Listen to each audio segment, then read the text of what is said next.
الحمد لله رب العالمين، والصلاة والسلام على رسوله الكريم وعلى آله وصحبه وأهل بيته أجمعين، وبعد فأعوذ بالله من الشيطان الرجيم. بسم الله الرحمن الرحيم. وما أرسلناك إلا رحمة للعالمين. صدق الله العظيم. وقال النبي صلى الله عليه وسلم: إني لم أبعث لعانا وإنما بعثت رحمة، أو كما قال عليه الصلاة والسلام. رواه مسلم. وقال حذيفة بن اليمان: ما منعني أن أشهد بدرا إلا أني خرجت أنا وأبي حسين فأخذنا كفار قريش قالوا: إنكم تريدون محمدا، فقلنا: ما نريده، ما نريد إلا المدينة. فأخذوا منا عهد الله وميثاقه لننصرفن إلى المدينة ولا نقاتل معه. فأتينا رسول الله صلى الله عليه وسلم فأخبرناه الخبر، فقال: انصرف نفي لهم بعهدهم ونستعين بالله عليهم، أو كما قال. رواه مسلم في كتاب الجهاد والسير، باب الوفاء بالعهد. حضرت مفتی عزیز الرحمن صاحب دامت برکاتہم، مفتی اعظم مہاراشٹرا، حضرت مولانا طلحہ صاحب دامت برکاتہم، حضرت مولانا محمود صاحب دریابادی دامت برکاتہم، دیگر علماء اور معزز سامعین، کل جو باتیں ہوئی تھیں ہمارے امام صاحب کی سیرت کے عنوان سے آپ صلی اللہ علیہ وسلم کی توصیف و تعریف میں، وہ بھی انتہائی قابل قدر تھیں. آج ابھی جو آپ نے بیان سنا جناب مولانا عادل صاحب کا، وہ سب کو معلوم ہے، یہ ساری کی ساری تقریریں، سارے کے سارے بیانات آپ صلی اللہ علیہ وسلم کی توصیف، آپ صلی اللہ علیہ وسلم کی تعریف میں، اور سب نے یہ کہا کہ دنیا کے اندر کوئی ایسی شخصیت آئی نہیں جس نے آپ صلی اللہ علیہ وسلم کی تعریف کا حق ادا کیا ہو، اور نہ قیامت تک کسی ایسی شخصیت کا وجود ہوگا جو آپ صلی اللہ علیہ وسلم کی تعریف کا حق ادا کرے. ہاں دوستو، 100%، 100% برحق ہے، وجہ ہے، زمینی حقیقت ہے کہ آپ صلی اللہ علیہ وسلم کی تعریف کا، آپ صلی اللہ علیہ وسلم کی سیرت کے بیان کا کوئی حق ادا نہیں کر سکتا. میں بھی جھوم رہا تھا، آپ بھی جھوم رہے تھے. آپ صلی اللہ علیہ وسلم کی شخصیت کیا ہے؟ اس کو ایک دوسرے انداز سے سمجھیں. زمینی حقیقت، آپ صلی اللہ علیہ وسلم سراپا انسان تھے. آپ نے انسانیت کو کیا دیا؟ آپ دنیا جہان کے اندر موجود تمام انسانوں اور ان سے آگے بڑھ کر کے دنیا جہان کی تمام مخلوقات کے لیے کیا حیثیت رکھتے ہیں، اور اس کی پریکٹیکلٹی کیا ہے، اس کو سمجھیے. قرآن کریم نے سورہ انبیاء کے اندر 107 نمبر کی آیت میں اعلان فرما دیا: وما أرسلناك إلا رحمة للعالمين. ہم نے آپ کو تمام عالم کے لیے سراپا رحمت بنا کر کے بھیجا ہے. علامہ مظہری جو صاحب تفسیر مظہری ہیں، انہوں نے اپنی تفسیر کے اندر رحمتن کی دو ترکیبیں اور نحوی حیثیتیں بیان کی ہے. دونوں کا خلاصہ یہ بیان کیا ہے کہ آپ صلی اللہ علیہ وسلم دنیا کے لیے رحمت تھے. آپ صلی اللہ علیہ وسلم تشریف لائے تو دنیا سے کالے اور گورے کا فرق ختم ہوا. آپ صلی اللہ علیہ وسلم تشریف لائے تو غلاموں کو آزادی ملی، انسانی حقوق ملے. آپ صلی اللہ علیہ وسلم تشریف لائے تو انسانوں کو انسانیت کا شعور آیا. قرآن کریم نے جو ورڈ یوز کیا ہے عالم، عالم سنگولر ہے اور اس کی پلورل عالمین ہے. ایک بڑے محقق لکھتے ہیں کہ عالم سنگولر، عالمین پلورل. ہمارا جو عالم ہے، جس عالم میں ہم رہتے ہیں، اس عالم کی زمینی حقیقت، سائنسی حقیقت یہ ہے کہ سب سے چھوٹا عالم ہے. یہ جو چھوٹے چھوٹے تارے نظر آتے ہیں، ہمارے اپنے لحاظ سے جو سب سے چھوٹا تارا ہوتا ہے، سائنس یہ کہتا ہے کہ اگر اسے توڑا جائے، ریزہ ریزہ کیا جائے تو اس میں سب سے چھوٹا ذرہ جو ہوگا، ہماری یہ زمین اس سب سے چھوٹے ذرے کے مقابلے میں 100 گنی چھوٹی. اللہ پاک نے اپنے پیارے نبی کے بارے میں کیا فرمایا؟ جتنے عالم ہیں، جتنی قسمیں ہو سکتی ہیں، سب کے لیے آپ رحمت بنا کر کے بھیجے گئے ہیں. حضرت تھانوی رحمۃ اللہ علیہ نے ان احادیث کو جمع کیا ہے اور اردو زبان کے اندر کتاب لکھی ہے اسلام میں جانوروں کے حقوق. آپ صلی اللہ علیہ وسلم کی تعلیمات، آپ صلی اللہ علیہ وسلم کے جو ارشادات ہیں، جو طریقے زندگی آپ نے پیش کیا ہے، اگر اس طریقے کو اپنایا جائے، ان قوانین پر عمل کیا جائے تو انسانی زندگی رحمت سے مستفید ہوگی. ہر انسان، دنیا کا جو انسان بھی اجتماعی طور پہ، انفرادی طور پہ جس درجے میں آپ صلی اللہ علیہ وسلم کی تعلیم پر عمل کرے گا، وہ سکون سے ہمکنار ہوگا. اس کی زندگی عزت والی زندگی ہو جائے گی. وہ پریشانیوں سے، مصیبت سے اور بے چینی سے محفوظ ہو جائے. جانوروں کے بارے میں مسلم شریف کی حدیث ہے، ابو داؤد شریف کے اندر وہ حدیث موجود ہے. آپ نے فرمایا ان اللہ فرض الاحسان على كل شيء فاذا قتلتم فاحسنوا القتلة واذا ذبحتم فاحسنوا الذبح وليحد احدكم شفرته وليرح ذبيحته. اللہ تبارک و تعالی نے ہر چیز کے حق میں، ہر چیز کے لیے احسان کو، اچھے سلوک کو، اچھے برتاؤ کو ضروری قرار دیا ہے.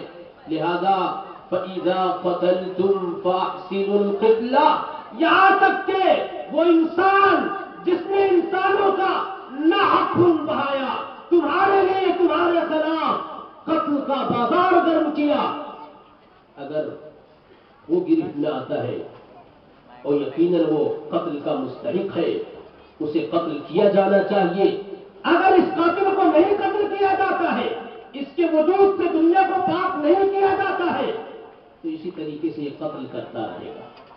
تو اس کو قتل تو کیا جائے گا، لیکن اس کے قتل میں بھی اس بات کا خیال ہو کہ اس کے وجود کو دنیا سے ختم کرنے کے لیے، دنیا کو اس کے وجود سے پاک کرنے کے لیے جتنا عمل ضروری ہے قتل کا، بس اسی پر اکتفا کیا جائے.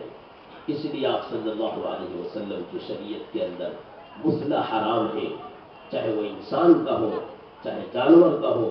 اسلام میں جانوروں کے حقوق، اس پر میں نے دانستان کے اندر تفصیل سے بات کی ہے کہ پیارے رسول نے کتنی پیاری تعلیم دی ہے جانوروں کے بارے میں، کس قدر آپ صلی اللہ علیہ وسلم نے جانوروں کے تعلق سے ایک ایک بات کو کھول کھول کر کے بیان کیا ہے۔ اگر اس باتوں پر عمل کیا جائے تو دنیا کے اندر کہیں بھی کوئی جانور، سڑک پہ چلنے والا، جنگلوں میں رہنے والا، چڑیا خانوں میں رہنے والا، کہیں بھی رہنے والا، اسے کسی بھی قسم کی کوئی تکلیف نہیں ہوگی۔ یہ پیارے رسول صلی اللہ علیہ وسلم کی تعلیم ہے۔ آپ صلی اللہ علیہ وسلم کی جتنی تعلیمات ہیں سب کے سب انسانوں کے لیے رحمت ہے۔ میں نے جو حدیث پڑھی ہے وہ آپ صلی اللہ علیہ وسلم کی سیرت کا حصہ بھی ہے، آپ کی عملی تعلیم ہے، آپ کی قولی تعلیم ہے۔ حضرت حذیفہ بن الیمان فرماتے ہیں کہ بدر میں شرکت سے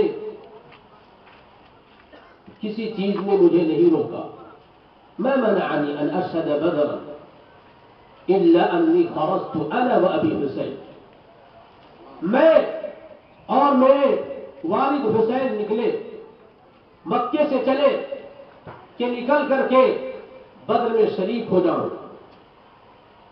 فاخذنا کفار قریش کے کفاروں نے ہمیں پکڑ لیا اور کہا انکم تریدون محمدا، تم محمد کے پاس ہی جا رہے ہو۔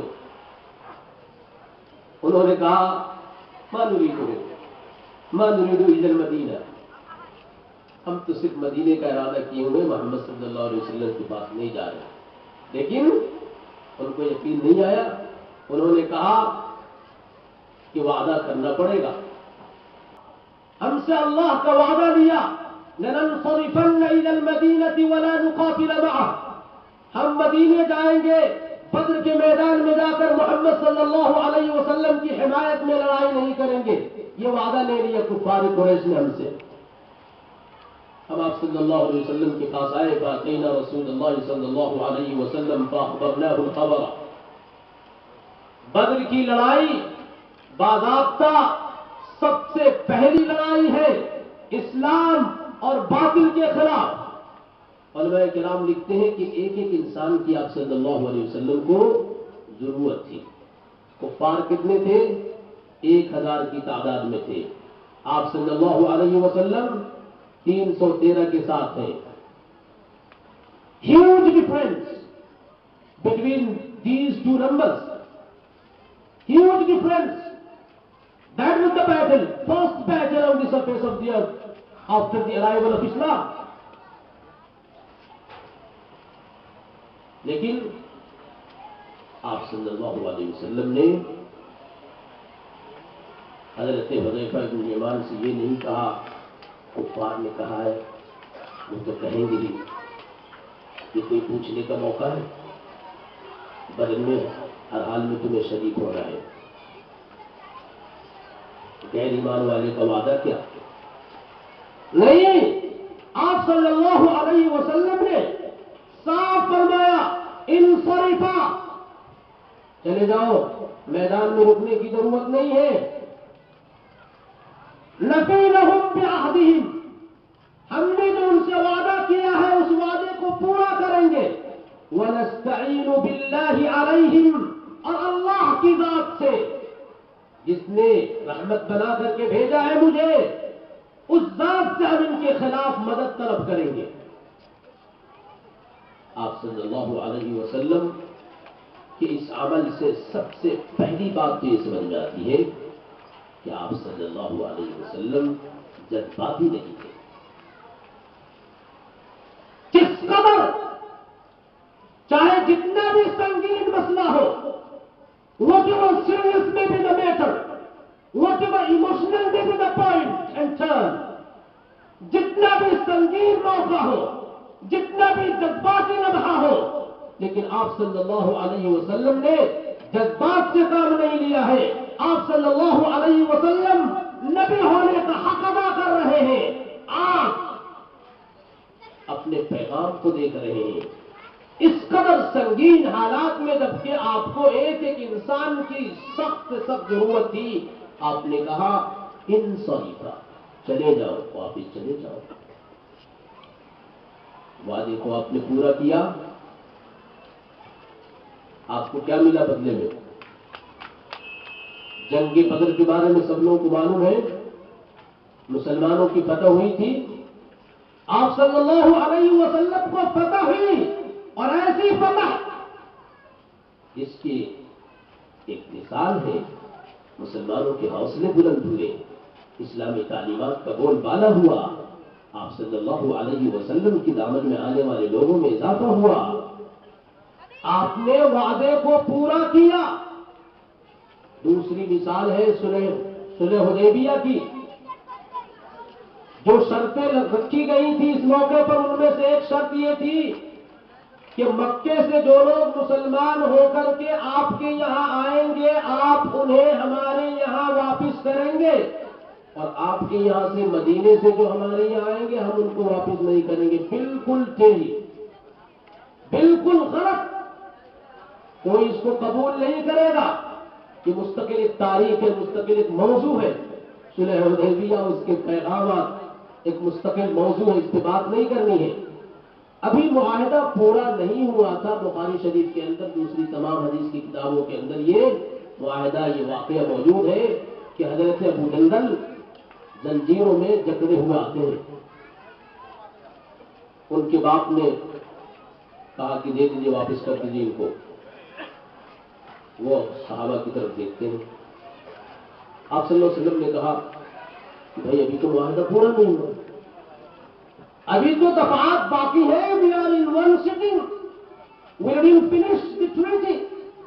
ہم نے معاہدے کے تمام دفعات کو مکمل کر کے پڑھ کر کے سنا نہیں دیا، ہماری مجلس ابھی باقی ہے، اس کو تو رہنے دو۔ انہوں نے کہا نہیں مانتے، آپ کو واپس کرنا ہوگا۔ آپ صلی اللہ علیہ وسلم نے کہا یا ابا جندل اصبر واحتسب فإنا لا نخبر وَلَعَلَّ اللَّهَ يَجْعَلُ لَكَ فَرَجًا وَمَخْرَجًا۔ اے ابو جندل واپس چلے جاؤ، ہم وعدے کو پورا کرتے ہیں، وعدے کے خلاف کوئی قدم نہیں اٹھاتے، صبر کرو، اللہ سے امید کرو ثواب کی، اور یقین ہے اللہ کی ذات سے کہ اللہ تبارک و تعالیٰ تمہارے لیے کوئی نہ کوئی راستہ نکالیں گے۔ کیا ہوا؟ یہ اور دوسرے صحابی ابو بصیر جو مدینے واپس آئے تھے، مدینے آئے تھے، پھر آپ صلی اللہ علیہ وسلم نے ان کو واپس کر دیا تھا، دو لوگوں کے ساتھ جو ان کو لینے آئے تھے یہ گئے اور ان میں سے ایک کو قتل کر دیا ہے، ایک جگہ پھر مدینے واپس آ گئے۔ پھر اس طریقے سے جب آپ صلی اللہ علیہ وسلم نے ان سے کہا کہ بڑا جنگ بھڑکانے والا ہے، اگر لوگ ساتھ ہوتے تو کیا ہوتا، ان کو سمجھ میں آیا کہ آپ صلی اللہ علیہ وسلم وعدے کو پورا کریں گے، پھر دوبارہ ہمیں واپس بھیجیں گے۔ حضرت ابو بصیر چلے گئے اور رک گئے مدینے سے الگ۔ پھر اس کے بعد حضرت ابو جندل آ گئے، اس کے بعد دھیرے دھیرے لوگوں کو معلوم ہوا کہ آپ صلی اللہ علیہ وسلم نے ان لوگوں کو واپس کیا اور یہ لوگ یہاں ہیں، تو 70 کے قریب یا 60 کے قریب، کچھ لوگوں نے 300 کی تعداد لکھی ہے کہ اس طرح سے صحابہ ایک جگہ جمع ہو گئے جو آپ صلی اللہ علیہ وسلم کے اس وعدے کو پورا کرنے کی وجہ سے مدینہ نہیں جا سکتے تھے، اور مکے سے آنے والے کفار کے تجار پر حملہ کرنے لگے۔ اب کیا ہوا؟ ان کی حالت خراب ہو گئی۔ اب آپ صلی اللہ علیہ وسلم کے پاس آ کر کے لچ لچ کر کے درخواست کر رہے ہیں کہ اللہ کے نبی، آپ تو کچھ بھی ہیں، ہمارے رشتے دار ہیں، ہم آپ کو اللہ کا واسطہ دیتے ہیں، اپنی رشتے داری کا واسطہ دیتے ہیں، ان لوگوں کو واپس بلا لیجیے اور یہ آتے کے لیے دفعہ ہم ختم کرتے ہیں۔ اللہ پاک کے نبی صلی اللہ علیہ وسلم رحمت بن کر آئے تھے، آپ کا ہر قدم، آپ کا ہر عمل پوری انسانیت کے لیے ہی نہیں، دنیا جہان کی تمام مخلوقات کے لیے رحمت ہے۔ آپ صلی اللہ علیہ وسلم نے وعدہ پورا کرنے کا جو حکم دیا ہے، وعدہ وفائی کی جو تعلیم دی ہے، وہ انسانوں کی ضرورت ہے، ہر فرد کی ضرورت ہے، ہر معاشرے کی ضرورت ہے، ہر حکومت کی ضرورت ہے، ہر سیاست کی ضرورت ہے، ہر نظام کی ضرورت ہے۔ دنیا میں جہاں کہیں بھی جو انسان بھی، جو معاشرہ بھی وعدہ وفائی کو، ایگریمنٹ کو، ٹریٹی کو پروموٹ کرے گا، اپہولڈ کرے گا،